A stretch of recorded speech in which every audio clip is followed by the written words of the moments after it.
નમસ્કાર મિત્રો, chapter number 5 standard 11 કેમિસ્ટ્રીની અંદર ગયા લેક્ચરમાં આપણે વિદ્યુત સંયોજક બંધ, સહસંયોજક બંધ કોને કહેવાય અને એના ઉદાહરણો આપણે સમજ્યા હતા. સહસંયોજક બંધને લુઈસ બિંદુ રચનાના આધારે સમજ્યા હતા. સહસંયોજક બંધના પ્રકારો વિશે ભણ્યા હતા.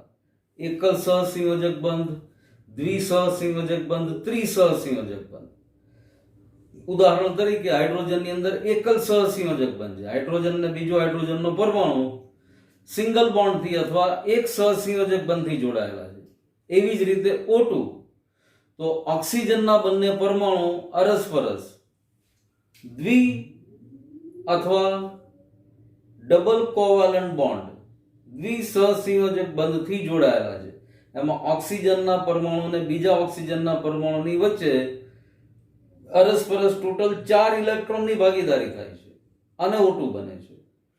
એવી જ રીતે N2 નું ઉદાહરણ પણ જોયું હતું, જેમાં નાઇટ્રોજન પોતાના 3 ઇલેક્ટ્રોન, બીજો નાઇટ્રોજનનો પરમાણુ પોતાના 3 ઇલેક્ટ્રોન, એમ ટોટલ 6 ઇલેક્ટ્રોનની સહિયારી ભાગીદારીથી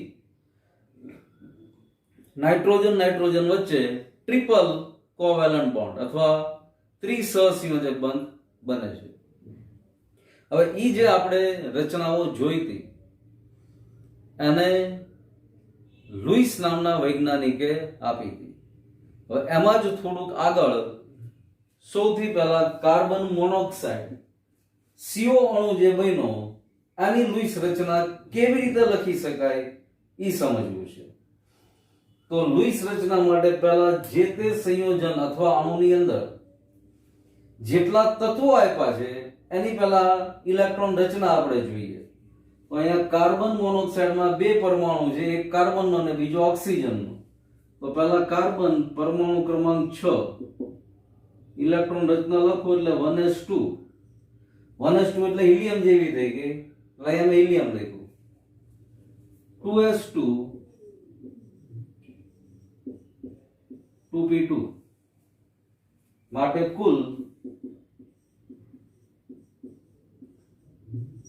4 ઇલેક્ટ્રોન સંયોજકતા ઇલેક્ટ્રોન છે. કાર્બનની બાહ્યતમ અથવા સંયોજકતા કક્ષામાં 4 ઇલેક્ટ્રોન રહેલા છે.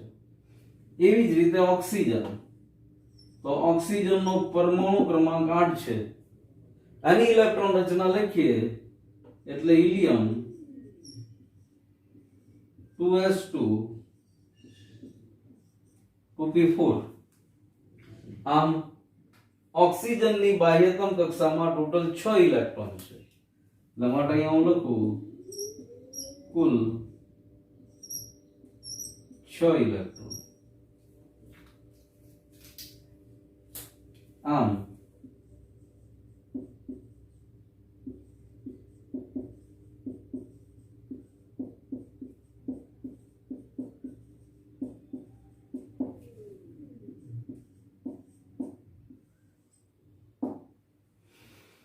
કાર્બન અને ઓક્સિજન બંનેની સંયોજકતા કોષ ગણીએ તો બંનેમાંથી ટોટલ 10 ઇલેક્ટ્રોન થાય.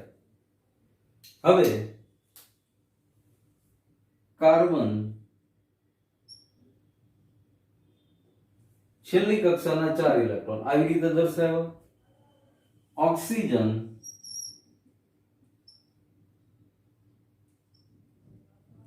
છેલ્લી કક્ષામાં 6 ઇલેક્ટ્રોન. હવે જ્યારે બંને વચ્ચે સહસંયોજક બંધ બને, બંને ઇલેક્ટ્રોનની ભાગીદારી કરે ત્યારે એકબીજાની નજીક આવી અને આવી રીતે ગોઠવાય એવું સમજીએ આપણે. ચલો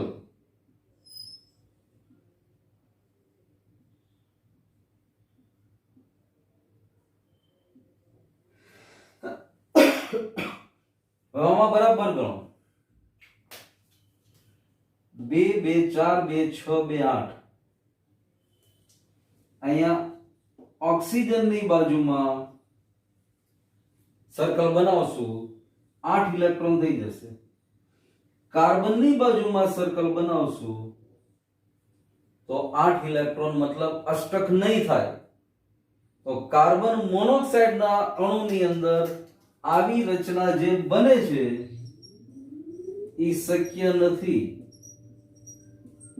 કારણ કે અહીંયા આગળ અષ્ટક કાર્બન અને ઓક્સિજન બંનેમાં પૂર્ણ થવું જોઈએ, ખાલી ઓક્સિજનમાં પૂરું થાય છે, કાર્બનમાં નથી થતું. તો કેવા પ્રકારે કાર્બન મોનોક્સાઇડનો અણુ ગોઠવાયેલો હશે? તો લુઈસે એની માટે આવી રચનાની ભલામણ કરી.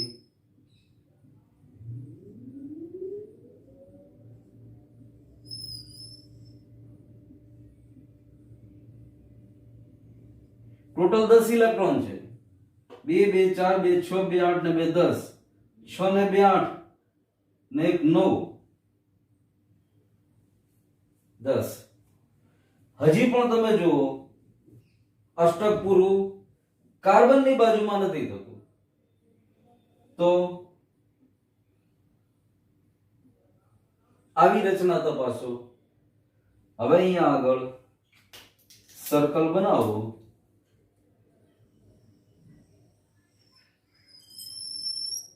અને બરાબર માર્ક કરો. કાર્બનની આજુબાજુ 8 ઇલેક્ટ્રોન ગોઠવાઈ ગયા, અષ્ટક પૂર્ણ થઈ ગયું. તો જવાબ આવશે હા. 3 3 6 ને 2 8. એવી જ રીતે ઓક્સિજનની બાજુમાં સર્કલ બનાવો અને ગણો ઓક્સિજનની આજુબાજુના ઇલેક્ટ્રોન્સ. 2 3 3 6 ને 2 8. મતલબ કાર્બન અને ઓક્સિજન બંનેમાં અષ્ટક ગોઠવાઈ ગયું. તો કાર્બન મોનોક્સાઇડનો અણુ આવી રીતે બનેલો હશે. આ લુઈસે રચના આપી હતી. હવે આને બીજી રીતે લખવું હોય તો કાર્બન, હવે અહીંયા જો ટોટલ 6 ઇલેક્ટ્રોન ભાગીદારીમાં જોડાયેલા છે. 2 ઇલેક્ટ્રોન થી એક બંધ બને તો અહીંયા 6 ઇલેક્ટ્રોન છે. 1 2 3. આમ કાર્બન અને ઓક્સિજન વચ્ચે ટ્રિપલ કોવેલેન્ટ બોન્ડ, ત્રિસહસંયોજક બંધ છે અને વપરાયા વગરના, બંધમાં ભાગ લીધા વગરના ટોટલ 4 ઇલેક્ટ્રોન બચ્યા. ગણિતની સાદી ભાષાની સમજ પ્રમાણે જોવું હોય ને તો અહીંયા ટોટલ 10 ઇલેક્ટ્રોન છે. 10 ઇલેક્ટ્રોનમાં 6 ઇલેક્ટ્રોન બંધમાં વપરાઈ ગયા. બચ્યા કેટલા? તો કે 4 ઇલેક્ટ્રોન.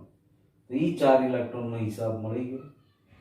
આ જે ઇલેક્ટ્રોને બંધમાં ભાગ નથી લીધો એને અબંધકારક ઇલેક્ટ્રોન યુગ્મ, આખી જોડી છે, ઇલેક્ટ્રોનની પેર છે, તો અબંધકારક ઇલેક્ટ્રોન યુગ્મ તરીકે ઓળખાય, જેના વિશે આપણે આગળ ઉપર આ જ ચેપ્ટરમાં અભ્યાસ કરીશું. પણ અત્યારે આપણે સમજવાનું શું? તો કે કાર્બન મોનોક્સાઇડની લુઈસ પ્રમાણેની રચના સમજાવો.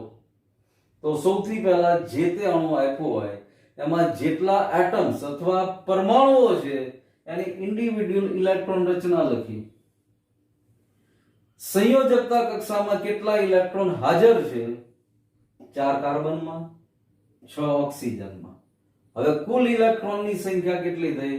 10, જે બંધમાં ભાગ લેવાના છે. પછી આને ગોઠવવાનો પ્રયત્ન કર્યો, પણ ગોઠવવાના પ્રયત્નમાં ખાસ ઈ જોવાનું અષ્ટક પૂર્ણ થઈ જાય છે. અહીંયા 2 જ પરમાણુ છે તો 2 પરમાણુ એ 2 પરમાણુમાં અષ્ટક પૂર્ણ થવું જોઈએ. હવે આ રચના જોઈએ તો આમાં અષ્ટક પૂર્ણ નથી થતું. હવે આ જ રચનાને ઇલેક્ટ્રોનની ગોઠવણીને થોડોક ચેન્જ કર્યો. નીચે જુઓ તો અહીંયા કાર્બન અને ઓક્સિજન બંનેમાં આજુબાજુમાં 8 ઇલેક્ટ્રોન અથવા અષ્ટક પૂર્ણ રચના થયેલી જોવા મળશે. તો કાર્બન મોનોક્સાઇડનો અણુ લુઈસ રચના પ્રમાણે આવી રીતે દર્શાવી શકાય. આવા બીજા ઘણા ઉદાહરણો ટેક્સ્ટબુકમાં છે, પણ બહુ સહેલા છે, આરામથી સમજી શકાય. ધ્યાન રાખવાનું સંયોજકતા કક્ષાના ઇલેક્ટ્રોનને ગણતરીમાં લેવાના. એટલા માટે જ મેં અહીંયા 1s2 નથી લખ્યું. જો 1s2 પણ લખીએ પણ એ સંયોજકતા કક્ષાના નથી. છેલ્લી કક્ષા આ છે ઓક્સિજનની, કાર્બનની છેલ્લી કક્ષા આ છે. એટલે આગળના ઇલેક્ટ્રોન ક્યારે ભાગ લેવાના નથી, કારણ કે આ નિષ્ક્રિય વાયુ જેવી રચના થઈ ગઈ હિલિયમ. એટલે એની પછીના જે ઇલેક્ટ્રોન જે બંધમાં ભાગ લેવાના છે એને દર્શાવવાનું. આવી જ રીતે ozone O3 અણુને, nitric acid HNO3 ને વગેરે વગેરે અણુઓને કે સંયોજનને સમજી શકાય. આ બરાબર જ એકવાર જોઈ લો કે કેવી રીતે કાર્બન મોનોક્સાઇડ નો અણુ બને છે. કારણ કાર્બન ડાયોક્સાઇડ નો અણુ પણ બને છે, આપણને ખબર છે. તો CO2 કેવી રીતે બની ગયો, આને લૂઈસ પ્રમાણે કેવી રીતના દર્શાવી શકાય પહેલા જોયું તો આપણે. હવે કાર્બન મોનોક્સાઇડ, તો ઈ અણુને કેવી રીતે દર્શાવી શકાય. કાર્બન ડાયોક્સાઇડ, કાર્બન મોનોક્સાઇડ આ બધામાં સહસંયોજક બંધ જ બને છે. પણ લૂઈસ વૈજ્ઞાનિકે જે બિંદુ રચનાઓ આપી હતી એ પ્રમાણે કેમ દર્શાવી શકાય એ આપણે અભ્યાસ કર્યો. હવે આપણે આગળ ભણવું છે નિયમનિષ્ઠ ભાર વિશે, પણ આની પ્રેક્ટિસ થોડી કરવાની. આ આપણી ટેક્સ્ટબુકમાં ઘણા બધા ઉદાહરણો આપ્યા છે ને આવા ટપકા જોડવાની મજા આવે. આ ટપકા જોડીને થોડુંક માઇન્ડ દોડાવવાનું એટલે મજા આવે કે અષ્ટક કેવી રીતે પૂર્ણ થાય છે. બરાબર. હવે નિયમનિષ્ઠ ભાર વિશે આપણે જોઈએ છીએ. હવે કાર્બન મોનોક્સાઇડની અણુની રચના સમજ્યા પછી, લૂઈસ રચના સમજ્યા પછી નિયમનિષ્ઠ ભાર, જેને અંગ્રેજીમાં ફોર્મલ ચાર્જ કહેવાય, એના વિશે જોઈએ છે. આ ખૂબ જ ઇન્ટરેસ્ટિંગ ટોપિક છે. આજે બહુપરમાણવી આયન હોય, દાખલા તરીકે NH4+, તો એમોનિયમ આયન થઈ ગયો. કાર્બોનેટ તો CO3-2, તો આવા બધા જેમાં એક કરતા વધારે પરમાણુ જોડાયેલા છે અને આયન છે, તો એ બહુપરમાણવી આયનો છે અને એ આખા આયન ઉપરનો ભાર છે. દાખલા તરીકે CO3-2, તો આખા CO3 ઉપર -2 વીજભાર લાગેલો છે. અમુક એવા અણુ, દાખલા તરીકે O3 અણુ તટસ્થ અણુ જ છે, આયન નથી. પણ આ O3 અણુમાં પર્ટિક્યુલર 3 ઓક્સિજન પૈકી કોઈ એક ઓક્સિજન ઉપર કે કોઈ બીજા ઓક્સિજન ઉપર કે કોઈ ત્રીજા ઓક્સિજન ઉપર કોઈ પ્રકારનો વીજભાર લાગેલો છે કે કેમ, તો એની ચોક્કસ ગણતરી ચોક્કસ સૂત્રના આધારે કરી શકાય અને એના આધારે ફોર્મલ ચાર્જ સમજી શકાય. પહેલા સહેજ એનું સૂત્ર જોઈએ છીએ, પછી વ્યાખ્યા અને પછી આ ઉદાહરણ જોઈએ એટલે વધારે સ્પષ્ટ થઈ જશે કે ભાઈ નિયમનિષ્ઠ ભાર અથવા ફોર્મલ ચાર્જ શું છે. સૌથી પહેલા formal charge is equal to, આખું મેથેમેટિકલ ફોર્મ્યુલા જ બની જાય છે. મુક્ત પરમાણુમાં સંયોજકતા ઇલેક્ટ્રોનની સંખ્યા. આપણો જે મુક્ત પરમાણુ હોય એમાં સંયોજકતા ઇલેક્ટ્રોનની સંખ્યા માઈનસ અબંધકારક ઇલેક્ટ્રોનની સંખ્યા. હવે કેટલા ઇલેક્ટ્રોન્સ એવા છે કે જેણે બંધ બનાવવામાં ભાગ લીધો નથી, એની સંખ્યા અહીંયા મૂકવાની. -1/2 બંધકારક ઇલેક્ટ્રોનની સંખ્યા. હવે કેટલા ઇલેક્ટ્રોને બંધ બનાવવામાં ભાગ લીધો છે એની સંખ્યા અહીંયા. હવે આને વ્યાખ્યાના સ્વરૂપમાં, શબ્દોના કે વાક્યના સ્વરૂપમાં લખવું હોય તો કે અલગ અથવા મુક્ત અવસ્થામાં પરમાણુ હોય ત્યારે સંયોજકતા ઇલેક્ટ્રોનની સંખ્યા, આ સંયોજકતા ઇલેક્ટ્રોનની સંખ્યા, અને લૂઈસ રચના પ્રમાણે તે પરમાણુને સૂચિત ઇલેક્ટ્રોનની સંખ્યા, આ સૂચિત ઇલેક્ટ્રોનની સંખ્યા થઈ. એના તફાવતને ફોર્મલ ચાર્જ કહે છે. પણ આ સૂત્રને વ્યાખ્યા સીધી સમજ નહીં આપે આપણને કે ભાઈ આ શું કહેવા માંગે છે. આ ઉદાહરણ જોશું એટલે સડસડાટ ગળે વાત ઉતરી જશે કે આને ફોર્મલ ચાર્જ કહેવાય. હવે જો આ ઓક્સિજન ઓઝોનનો અણુ છે, ઓક્સિજન O2 છે, આ ઓઝોન છે O3.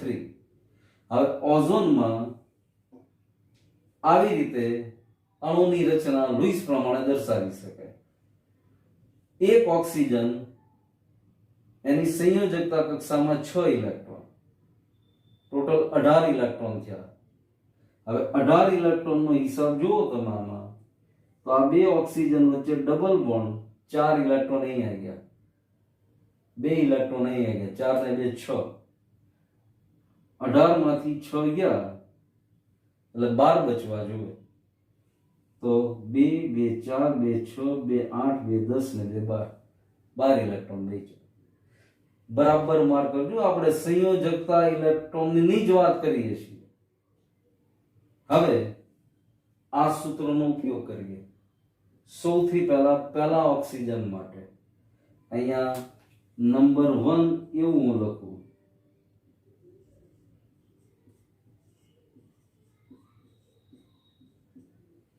હવે જો સૂત્ર મુક્ત પરમાણુમાં સંયોજકતા ઇલેક્ટ્રોનની સંખ્યા.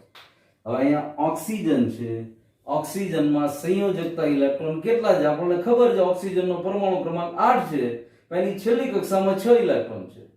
અહીંયા આગળ હું મુક્ત પરમાણુમાં સંયોજકતા ઇલેક્ટ્રોનની સંખ્યામાં લખું 6 માઈનસ અબંધકારક ઇલેક્ટ્રોનની સંખ્યા. હવે જે બંધ બનાવવામાં ભાગ નથી લીધા એવા 2 ઇલેક્ટ્રોન દેખાય છે જુઓ અહીંયા, તો -2 -1/2 સૂત્રનો 1/2. હવે બંધકારક ઇલેક્ટ્રોનની સંખ્યા. હવે આ ઓક્સિજનના પરમાણુએ બંધ બનાવવામાં ટોટલ એની પાસે હતા 8 ઇલેક્ટ્રોન, 6 ઇલેક્ટ્રોન સંયોજકતા કક્ષામાં. 6 માંથી 2 જ ઇલેક્ટ્રોન એવા બચ્યા જેણે બંધ બનાવવામાં ભાગ નથી લીધો. બાકી જો અહીંયા આગળ અને અહીંયા આગળ એમ કરીને બાકીના ઇલેક્ટ્રોન બંધ બનાવવામાં વપરાઈ ગયા. બંધ બનાવવામાં વપરાઈ ગયા એની સંખ્યા આપણે અહીંયા લખવાની. હવે ટોટલ બંધ બનાવવામાં કેટલા ઇલેક્ટ્રોન વપરાઈ ગયા તો અહીંયા આગળ જુઓ 2 2 4 ને 2 6 એટલે અહીંયા આગળ 6. ફરી એકવાર આખું સમજીએ. મુક્ત પરમાણુમાં સંયોજકતા ઇલેક્ટ્રોનની સંખ્યા તો કે ઓક્સિજનના છેલ્લી કક્ષામાં 6 ઇલેક્ટ્રોન છે એટલે અહીંયા 6 -2 કેવી રીતે આવ્યા તો કે બંધ બનાવવામાં જે ઇલેક્ટ્રોને ભાગ નથી લીધો એ 2 ટપકા સ્વરૂપે બિંદુ સ્વરૂપે છે -2 -1/2.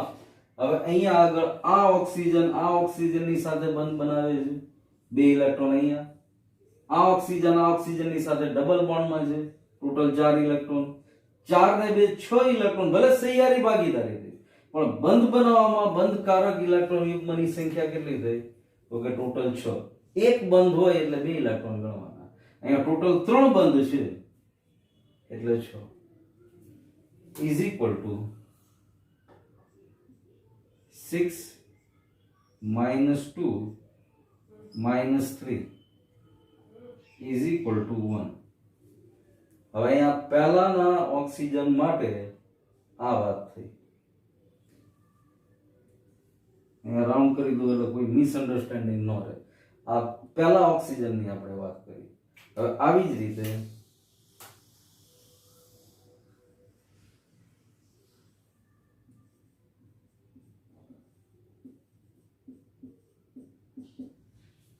બીજા નંબરના ઓક્સિજન માટે વાત કરીએ તો બીજા નંબરના ઓક્સિજન માટે સૂત્ર આપણું આનું જ. હવે એમાં ઓક્સિજન પરમાણુ છે એટલે પહેલા તો 6 સંયોજકતા કક્ષામાં 6 ઇલેક્ટ્રોન હોય 6 ના 6 માઈનસ અબંધકારક ઇલેક્ટ્રોનની સંખ્યા. હવે આમાં તમે જુઓ ટોટલ 4 છે કે જેને બંધ બનાવવા ભાગ નથી લીધો તો -4 -1/2. હવે અહીંયા આ ઓક્સિજન વચ્ચે ડબલ બોન્ડ છે. હવે ડબલ બોન્ડમાં ટોટલ કેટલા ઇલેક્ટ્રોન જોડાયેલા હોય તો કે 4 -1/2 4. હવે આને સાદું રૂપ આપો 6 - 4 -2 is equal to 0. હવે ત્રીજા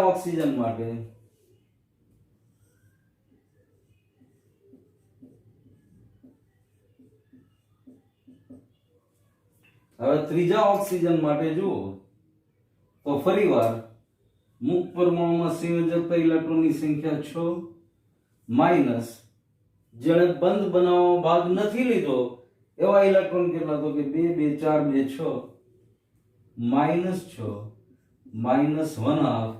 હવે આ ઓક્સિજન એક નંબરનો ઓક્સિજન ને 3 નંબરનો ઓક્સિજન બંને વચ્ચે સિંગલ બોન્ડ બને છે. તો સિંગલ બોન્ડનો મતલબ એમાં કેટલા ઇલેક્ટ્રોન જોડાયેલા છે તો કે 2 -1/2 into 2 is equal to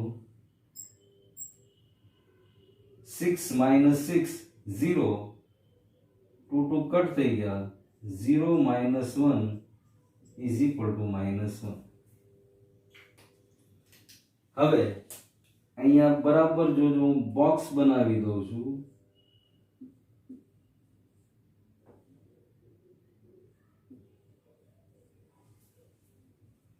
આનો મતલબ એવો થયો, ફોર્મલ ચાર્જ પ્રમાણે આપણે આનો નિયમનિષ્ઠ ભાર સુધી નાખ્યો. હવે આ ઓઝોનના અણુને લખવો હોય તો આવી રીતે લખી શકાય. હા, તો એના જ રીતે મેં લખ્યા છે. અબંધકારક ઇલેક્ટ્રોન યુગ્મો પણ એઝ ઇટ ઇઝ દર્શાવીશું.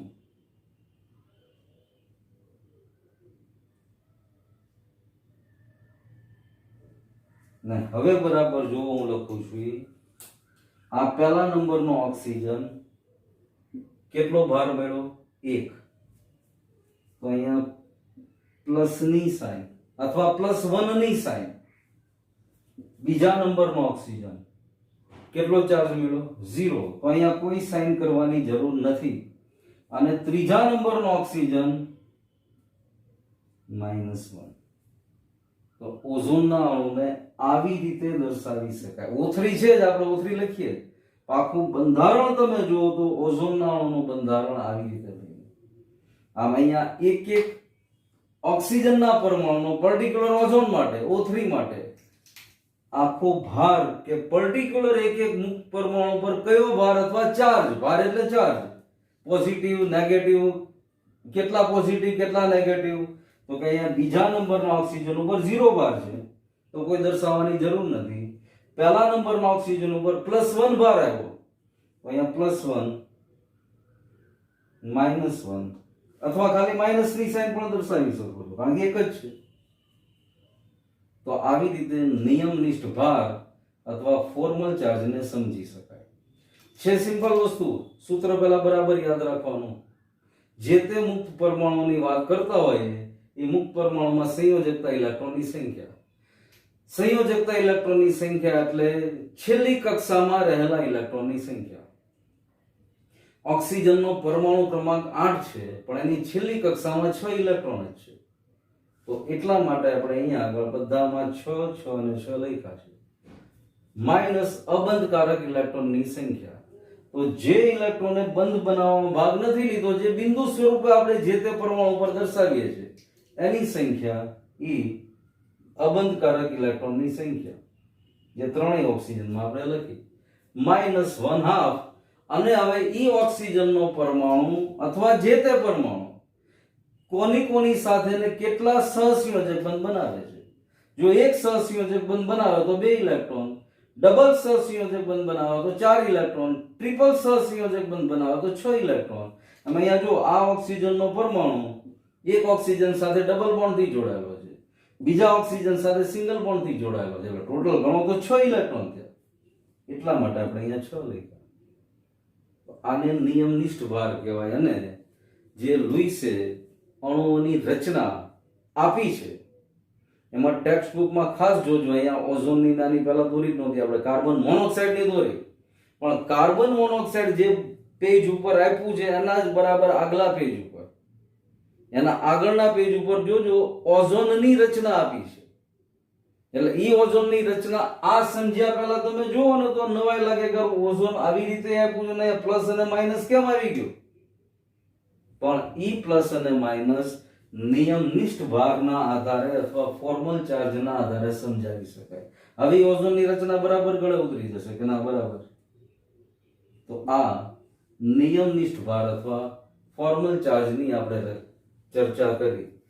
આ ફોર્મલ ચાર્જ અથવા નિયમનિષ્ઠ ભારની ચર્ચા પછી ફરી એકવાર આ આખા ચેપ્ટરમાં આપણે શું અને કેટલું ભણ્યા એને રિવાઇઝ કરી લઈએ. અહીંયા મેં અષ્ટકના નિયમની મર્યાદાઓ એવો શબ્દ પહેલાથી જ બોર્ડમાં લખી રાખ્યો હતો, પણ આ અષ્ટકના નિયમની મર્યાદાઓ આની પછીના લેક્ચરમાં આપણે ભણવી છે. અહીંયા બધું ભેગું નથી કરવું, કારણ કે આજે જે 2 ટોપિક ભણ્યા, એક તો કાર્બન મોનોક્સાઇડની અણુની લુઈસ પ્રમાણે રચના કેવી રીતે દર્શાવી શકાય, અને બીજું નિયમનિષ્ઠ ભાર આ બંને અગત્યના ટોપિક છે, ખાસ તો આપણા નોલેજ માટે, કે ભાઈ એનાથી આપણને ઘણું જ નવું જાણવા મળ્યું છે. પણ અત્યાર સુધી આ ચેપ્ટરમાં જે ભણ્યા એને પહેલા થોડુંક રિવાઇઝ કરી લઈએ. તો કે શરૂઆત રાસાયણિક બંધનથી હતી. What is chemical bonding? તો રાસાયણિક બંધનની વ્યાખ્યા આની પહેલાના લેક્ચરમાં આપણે સમજ્યા હતા કે ભાઈ જે તે પરમાણુ બીજા પરમાણુની સાથે જોડાય, હવે ચોક્કસ આકર્ષણ બંનેને જકડી રાખે છે. બે અથવા વધારે પણ હોઈ શકે, તો એને જે બંધ જકડી રાખે છે એ બળ કયું? તો એ કેમિકલ બોન્ડિંગ અથવા રાસાયણિક બંધનથી ઓળખાય છે. તો આવા રાસાયણિક બંધો, એમાં સૌથી પહેલા આપણે ભણ્યા વિદ્યુત સહસંયોજક બંધ, જેનું બીજું નામ આયોનિક બંધ છે, જેને આગળ ઉપર પણ ભણવાનો છે, પણ અહીં આગળ આપણે ડિટેલમાં જ ભણી ગયા. એટલે ત્યારે મારે ખાલી તમને એટલું જ કહેવાનું કે જો આ બંધ આખો આપણે ભણી ગયા, એના આટલા ઉદાહરણ, અને ત્યારે બીજી થોડીક વધારાની ચર્ચા છે ત્યારે કરશું. પણ આયોનિક બંધમાં શું થતું હતું? તો કે આયોનિક બંધની અંદર એક તત્વ ઇલેક્ટ્રોન આપે, જ્યારે એની સામે બીજું તત્વ ઇલેક્ટ્રોન સ્વીકારે. પણ બંનેનો ગોલ શું? તો કે અષ્ટક રચના પ્રાપ્ત કરવી. અને યાદ કરો, બે વૈજ્ઞાનિકના નામોને આપણે યાદ કર્યા હતા. 1916 ની અંદર રાસાયણિક બંધનને લગતા નિયમો આપ્યા હતા, કોસેલ અને લુઈસ.